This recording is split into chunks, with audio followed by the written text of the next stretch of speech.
Hey y'all! So once again, this is going to be an informative video.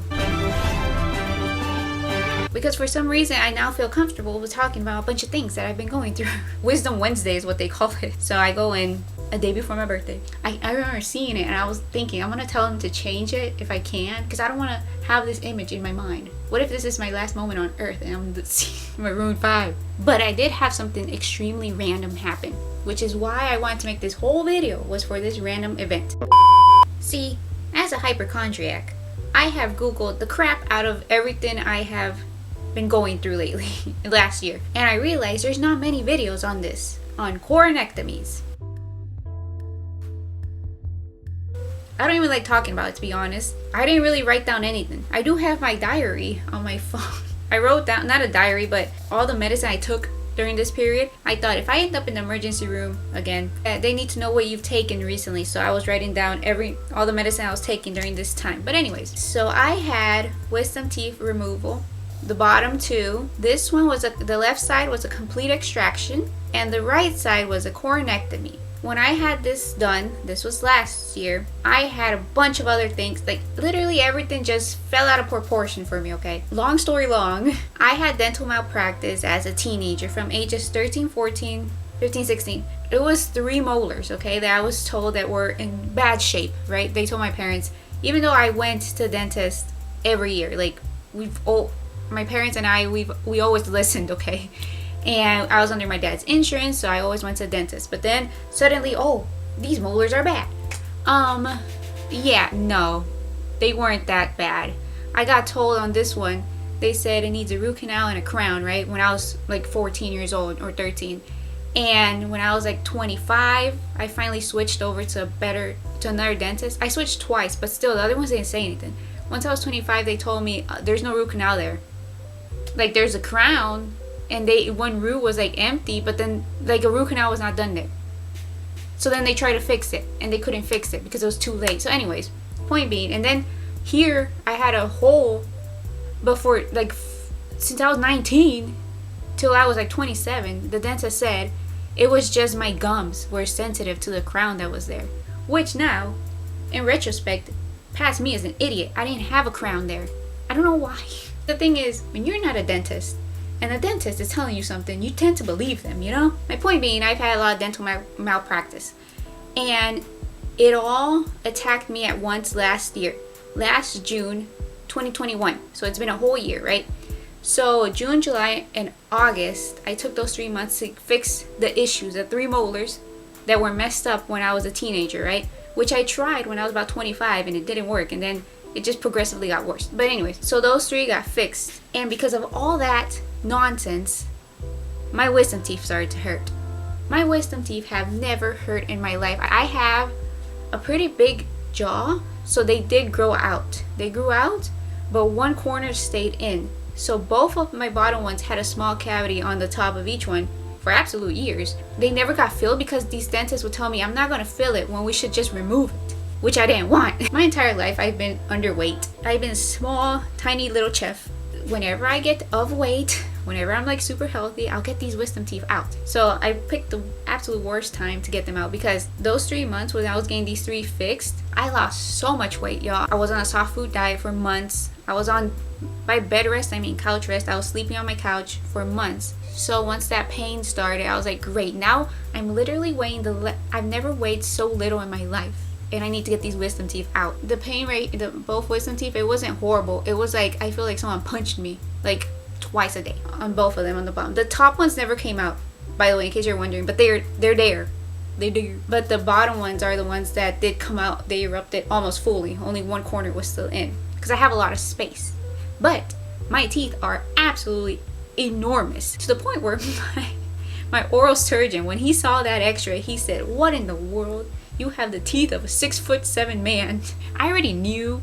I just never really thought about it. Here's an example, for instance. I'll put up a picture here of my bottom right side. That's my wisdom tooth.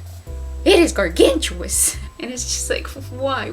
So that's why I needed a coronectomy. Because my molars are so huge that they touch the nerve. But he said that the left side he could manage. So that's why the left side, he took it out completely, and the other side was a coronectomy. I should have really wrote down what I want to say, because now I'm all over the place. Hold on, let me gather myself again. Okay, so all my procedures started in June 2021. Till end of August, they started to hurt, and I started to feel a bitter taste in my mouth. But I thought it was maybe the filling of another one that had gotten fixed, or maybe the antibiotics, because I was constantly put on antibiotics every time they would fix a molder. No, it turns out it was the wisdom tooth. It was the right side one. And then starting September is when the pain, it was like every day. I felt like someone punched me like once or twice a day. And what worried me was, what if the pain gets to a point where it won't go away? I booked an appointment for the consultation with the oral surgeon at the same dentist I've been going to. Fabulous place. Oh, I love it. My goodness, they are just phenomenal. This oral surgeon, this man, he was so great. Yo, he was so casual. How can I explain him? He looked like a basketball player, but oh my god, like he acts like this is literally nothing. And I don't think he's that old either. He's probably just a couple years older than me. He was so casual, so knowledgeable, and so like, we'll take him out. That made me feel such at ease, because I had been through so much already. So anyway, so I saw him at the beginning of September. The problem is that he shows up at the dental office I go to. He shows up every other week. So I had my consultation like beginning of September, because he could take it out that same day, but yo, I was so underweight at that point that he didn't even want to do it. And he told me they're not even that infected. He's like, if they were super infected, I would tell you, no, we need to take them out now. Which they were about to. Like, I was literally about to sign the form, but the problem is I needed to be sedated. He said, no, give it 2 more weeks. He's like, eat as much as you possibly can, even though it hurts, because, you know, I was achy and everything. Gain some weight, and then you come back that Wednesday for your removal. So we did that. It was going to be September 22nd, which is literally a day before my birthday. So I got my wisdom teeth out a day before my birthday. If I would have just done this when I was a teenager. But the problem is that they grew in normally. So that's why I feel like my dentist, keep in mind they were whack dentists, you know, that did malpractice, but they never really mentioned it. Okay, I've talked too much about my own backstory. Let me get to the point, because the camera cut me off. So I had it's scheduled. I ate as much as I possibly could because I needed to gain weight, and I did put on 5 pounds in 2 weeks, which is alarmingly a lot for me. But I was trying to eat healthy. I went in for the removal. I was scared out of my mind. I was like, because I was gonna be sedated. Like, that was my biggest fear ever. I'm like, I've never been this weak in my life. The worst part was, this place is absolutely crowded on Wisdom Wednesday is what they call it. So I go in a day before my birthday. It was packed. A bunch of teenagers though, because you know normal people take their wisdom teeth out when they're a teen, and all the wheelchairs are pulled out. You know, my appointment was like at 11, and I didn't get into the room until 1, because they get backed up because unexpected emergencies. I'm losing my voice. I'm talking so much. So that's not good for hypochondriac me, you know, all the overthinking I did in those 3 hours. But I was there with my parents, because someone needs to be in the back seat of the car with you after you've been sedated. Because sedation, what they said was, it's not general anesthesia. I wasn't going to be knocked out completely. What was going to happen is I was going to be completely chill and relaxed. I was going to be able to understand commands and stuff, but I wasn't going to remember the experience at all. I've been through it all, so I'm not really that terrified of the dentist anymore. That's why I didn't want to be sedated, but he said he had to sedate me because it was a coronectomy. If it was just a removal, he would have just normal local anesthesia, right? And they told me, you know, no jewelry, no contacts. I had to wear my glasses. You can have a picture here. I wore sweatpants without anything metal, even though the X-ray is just like in your mouth. But sweatpants, my Vans sweatpants, my Garfield shirt that was very loose and baggy, and I put my hair to the side. When we're sitting there and he's talking to my dad, because my dad had no idea what's going on, and he tells my dad everything, and my mom was there, and so they poke me, right? They put in the IV, they get us started, and I was still talking to this man, right? Because I asked like 1,000 questions, because I'm that type of hypochondriac, and he already knew me too, so I was pretty casual about it, and I was still talking. The thing that was, okay, at this dental place, they usually have Netflix up and they let you pick whatever you want, and I always pick baking shows or like cooking shows, right? But they didn't ask me this time. They just had YouTube up, 2 hours of the top music, whatever, and it was like a huge picture of Adam Levine all shirtless, tattooed, and that's literally the last thing I want to see. I remember seeing it and I was thinking, I'm gonna tell him to change it if I can, because I don't want to have this image in my mind. What if this is my last moment on earth and I'm Maroon 5? But I was literally talking, and that's it. I then woke up 3 hours later on my couch at home. I can't remember anything. So this is what my mom says. So then my dad like literally left the location. My mom stayed at the office. It was very crowded that day, and Well, that dental office is always crowded, but she said literally 20 minutes later, they told her it's all been done and she did great and now she's in recovery. Like in 20 minutes. 20 minutes, this man chopped off half of my molar and took out the other one. Yeah, and then my mom says they brought me out, they did the x-rays on me, but that whole time I was just knocked out. And also my leg, I had a leg sprain at the time. I had a tendon sprain, which I didn't know about until afterwards, until I had x-rays done. But my mom says that's the only thing. My leg was like straight out of the wheelchair, like my leg was stiff. So I don't remember any of that except for the picture I have. I'm not gonna show that picture, but I'm in the wheelchair. And then my dad with one of the dental assistants, and he's so nice, they carried me into the car because I was just not there. And yeah, I woke up 3 hours later. It was minor sedation, but I guess I was so weak I fell asleep for 4 hours. 4 hours. I did not respond. So here's where the bad part is. They didn't put gauze in my mouth because they thought if she falls asleep, she could swallow it. I was so scared I was gonna lose the clot.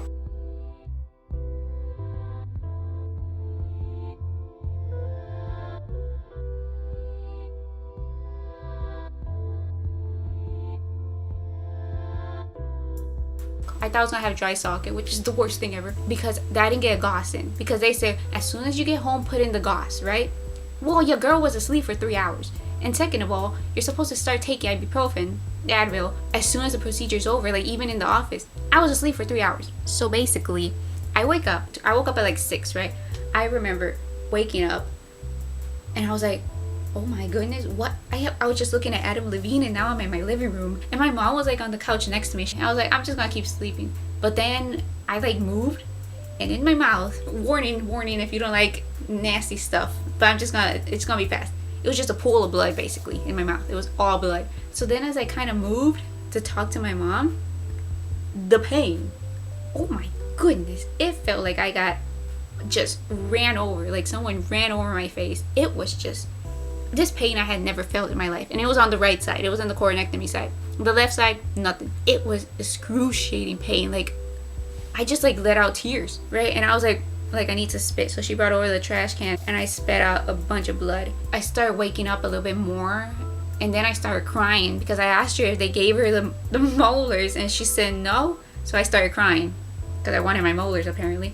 She helped me stand up to go to the restroom, but the pain was so extreme I couldn't. So here it is, look, 9/22, September 22nd. At 6:30 p.m. I took an Advil, just one, 200 milligrams. I never took any of the hard narcotics because I'm too weak for that. And plus I'm so weak that like a little Advil goes a long way for me. So then I took another Advil at 8:15 p.m. and I took my first antibiotic at 11:24 p.m. because you're supposed to take antibiotics I think like 3 times a day. But here's the issue, I can't take regular antibiotics, it's a long story. So I had to take clindamycin by the 10th pill. I get an allergic reaction to it.